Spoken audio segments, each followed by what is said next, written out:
Hindi madali ang magtaguyod ng pamilya at magpatakbo ng negosyo, lalo na bilang isang babae.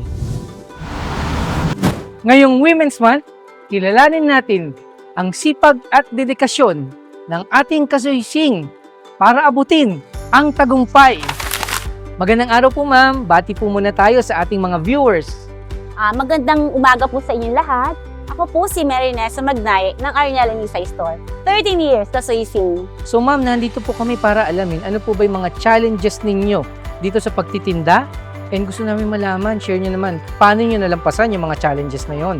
Isa talaga sa mga challenges namin dito is yung kompetensya. Kahit hindi ko sila masabayan sa presyo, at least bumabawi talaga kami sa serbisyo. Mas maaga kami nagbubukas kaysa iba para sa maagang nag-grocery. Sinisigurong kumpleto ang stocks para di maghanap sa iba. Malaking tulong din ang same-day pick-up sa suising para mabilis ang replenishment.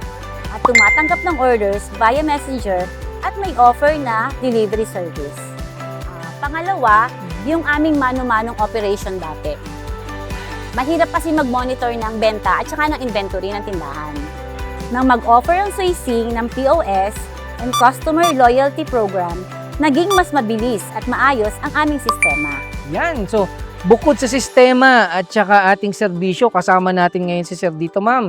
Gusto namin malaman, I'm sure marami kayong suki dito. Ano-ano ba yung mga brand na binabalik-balikan at paborito ng inyong mga suki dito sa inyong tindahan? Sa loob ng 13 years na kasuising, may mga brand at produkto talaga na pinagkakatiwalaan ng mga suki. Lalayo pa ba tayo? Nandito ang Colgate, na talaga namang laging hinahanap ng aking mga suki. At dahil kay suising, siguradong steady ang supply, mabilis ma-process at ma-pick up ang orders.